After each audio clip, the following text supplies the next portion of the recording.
1 கொரிந்தியர் 14:20. 1 கொரிந்தியர் 14 1 ಕೊರಿಂಥದವರಿಗೆ ಬರೆದ ಪತ್ರೆ. Washing brother. சகோதரரே, நீங்கள் புத்தியிலே குழந்தைகளாய் இராதேயுங்கள், துர்க்குணத்திலே குழந்தைகளாயும் புத்தியிலோ தேறினவர்களாயும் இருங்கள் என்று பவுல் கொரிந்தியர் பட்டணத்திற்கு, கொரிந்தியர் சபைக்கு அவள் எழுதுகிறார். அப்ப அது எனக்கும் எழுதுகிறார், அது நமக்கும் எழுதுகிறார். இந்த வசனத்தை ஒரு வார்த்தையிலே சொல்ல வேண்டும் என்று சொன்னால், நீங்கள் முதிர்ச்சியுள்ளவர்களாக இருங்கள். குழந்தையா இருக்காதுங்க, பெரியவங்களா இருங்க. பெரிய மனுஷனை போல யோசிங்க, பெரிய மனுஷனை போல நடங்க அப்படின்னு சொல்லி இந்த வார்த்தைகளை அவர் நம்ம சொல்லுகிறார்.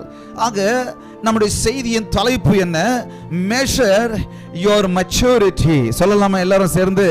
Measure your maturity. ஹல்லேலூயா. தமிழ்ல சொல்லலாம், உங்கள் முதிர்ச்சியை அளவிட்டு பாருங்கள்.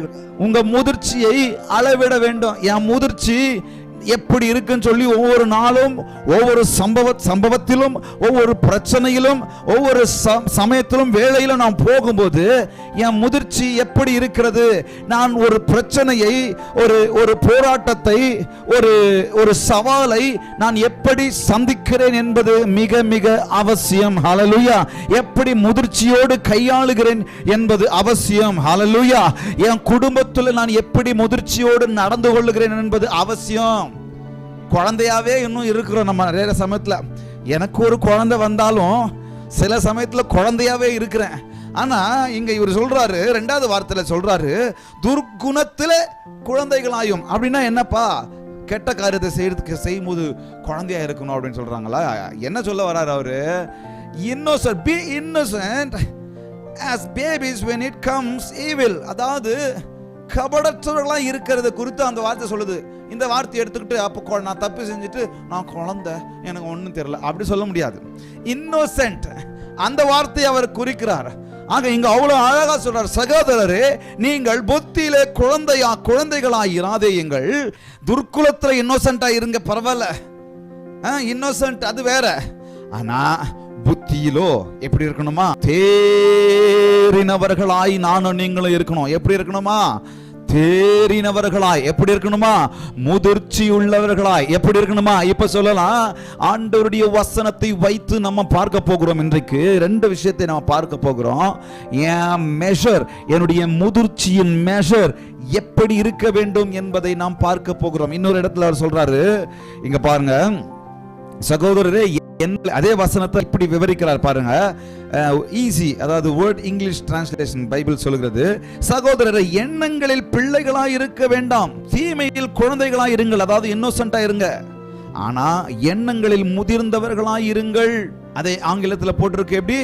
But in thoughts be mature. உங்கள் சிந்தையிலே, உங்கள் எண்ணத்திலே நீங்கள் மெச்சூரா இருங்க, முதிர்ச்சியா இருங்க. நான் எவ்வளவு வளர்ந்திருக்கிறேன். ஒரு மனுஷன் அவனுடைய வயசை வைத்து அவன் முதிர்ச்சியை சொல்ல முடியாது.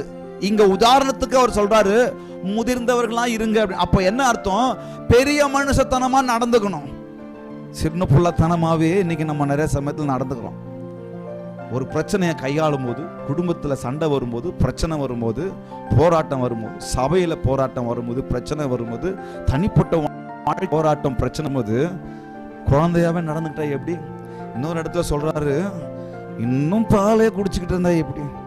நான் உங்களுக்கு பெருசான ஆகாரத்தை கொடுக்கலாம், ஆவிக்குரிய வாழ்க்கையை குறித்து சொல்றாரு. அவர் போதகருக்கு ப்ரீச் பண்ணும்போது சொல்றாரு. இன்னும் இதே எபிரேயருக்கு அதிக வசனத்திலையும் சொல்றாரு. எபிரேயர்ல ஆக்கியோன் யாருன்னு நமக்கு இன்னும் தெரியல. அந்த எபிரேயர் ஆக்கியோன்ல சொல்றாரு, குழந்தையாவே இருக்காதீங்க, சின்ன பிள்ளைத்தனமாவே இருக்காதீங்க. சொல்லமா மெஷர் யுவர் மெச்சூரிட்டி. சொல்லமா மெஷர் யுவர் மெச்சூரிட்டி. இன்னைக்கு நாம் அதை கற்றுக்கொள்ள போகிறோம். நம்ம ஒவ்வொரு சம்பவத்திலும் நம்முடைய மெச்சூரிட்டியை நம்ம மெஷர் பண்ணோம். நான் எந்த அளவுக்கு முதிர்ச்சியாய் கையாளுகிறேன் என்பதை நான் கவனிக்கணும். Many believers grow in knowledge but not always in maturity. அநேக விசுவாசிகள் அறிவில் அல்லது நிறைய விஷயத்தில் தெரிஞ்சுக்கிறதுல எல்லா விஷயம் தெரியும், எனக்கு நாலேஜ் இருக்கு அப்படின்னு நம்ம சொல்றோம். ஆனா முதிர்ச்சியா இருக்கிறோமான்றதான் முக்கியம். நாலேஜ் எவ்வளவு இருக்குதுன்றதை விட நான் என் வாழ்க்கையில முதிர்ச்சியோடு, என் குடும்பத்துல முதிர்ச்சியோடு, என் ஃப்ரெண்ட்ஸ் மத்தியில முதிர்ச்சியோடு நான் நடந்து கொள்ளுகிறேனா என்பது முக்கியம். மெஷர் யுவர் முதிர்ச்சி. சொல்லலாமா? பக்கத்துல பார்த்து உங்க முதிர்ச்சிய அளவிடுங்க. சொல்லலாமா? அளவிட்டு பார்க்கலாமா? இன்னைக்கு நம்ம கத்துக்க போறோம் முதிர்ச்சி. நல்ல அளவிடணும். முதிர்ச்சி என்கிற காரியத்தை குறித்து பார்க்கும்போது நன்மை எது, தீமை எது, சரி எது, தவறு எது, நன்மை அதாவது நியாயம் எது, அநியாயம் எது, இதை நம்ம சரியா டிசைன் பண்ணுகிற ஸ்பிரிட், அது தெளிந்த புத்தி, அதுதான் மெச்சூரிட்டி.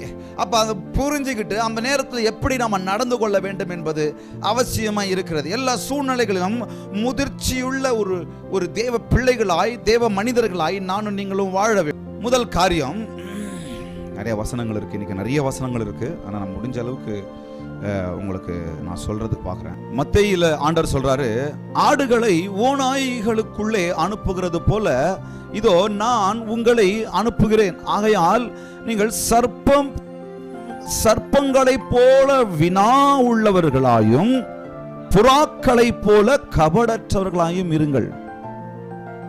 இதுதான் மெச்சூரிட்டி. எங்க எப்படி நடக்கணும் அப்படின்றது ரொம்ப அவசியம்.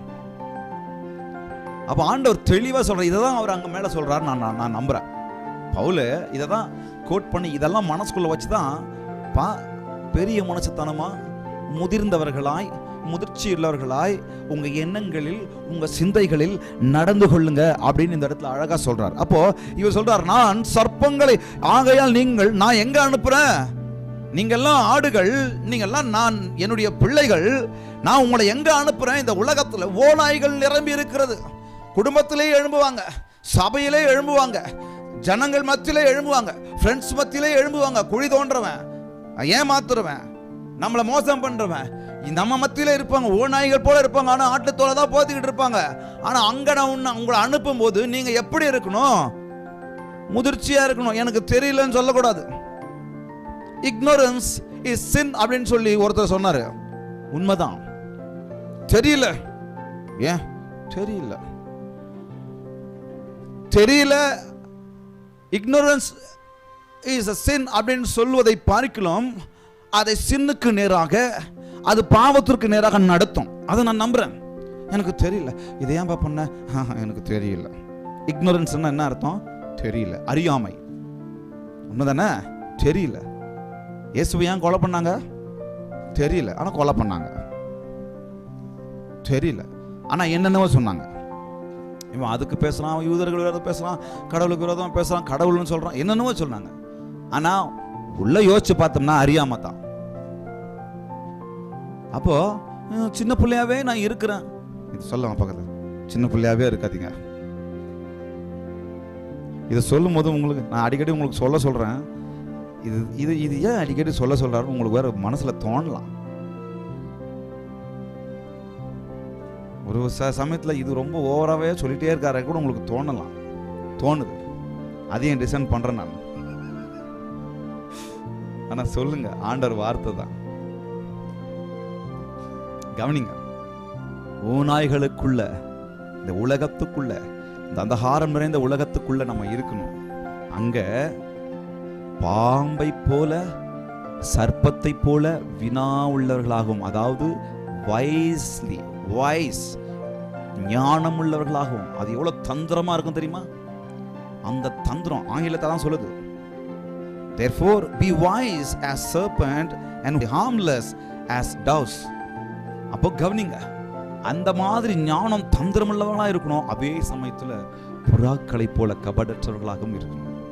ரெண்டுமே அவசியம்.